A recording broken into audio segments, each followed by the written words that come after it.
Where you plant your tomatoes in the garden is important. Tomatoes need at least 6 to 8 hours of sun a day to produce well, and full sun is best, especially in cooler, more northern climates. Tomato roots won't do well in soggy soil.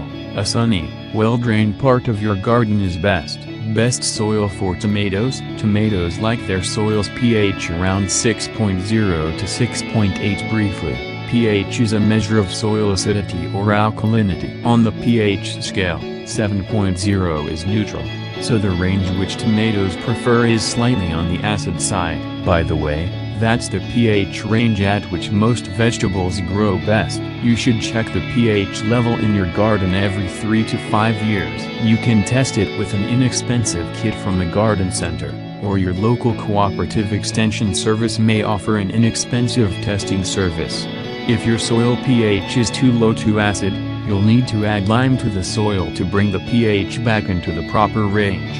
Gardeners in western states and some areas of the east often have high pH or alkaline soils and may need to add sulfur to the soil to lower the pH. Although lime and sulfur can be added to the soil anytime the ground isn't frozen, fall is a convenient time for many gardeners and gives slow-acting lime a chance to take effect.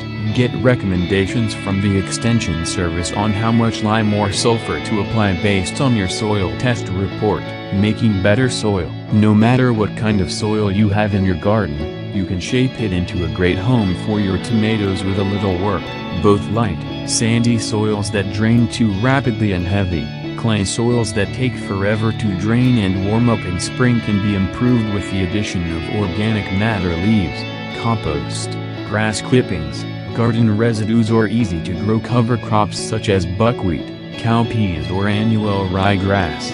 In sandy soils, organic matter builds up the soil's water-holding capacity. This is vitally important for tomatoes, which depend on a continuous supply of moisture all season long. But tomatoes don't want to sit in puddles. Organic matter also opens up heavy soil so that water and air penetrate better. If your tomato crop has been only so-so for the past few years, work some extra organic matter into the soil where your plants will be growing. You'll probably see a big difference in the harvest.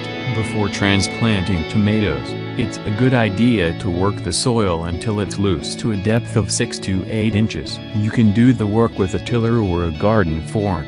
The tomato roots will be able to expand quickly in the loose earth, and you'll also uproot and kill many weeds. Fertilizer. It's important to work some fertilizer into the soil at transplanting time, so that your transplants can get off to a good start. After the soil has been well tilled and is loose, make a trench or furrow 6 to 8 inches deep down what will be the row of tomatoes. At the bottom of the furrow put a thin band of organic or chemical commercial fertilizer, such as May 10, 2010. The numbers May 10, 2010 refer to the percentages, by weight, of nitrogen, phosphorus and potassium in the bag of fertilizer.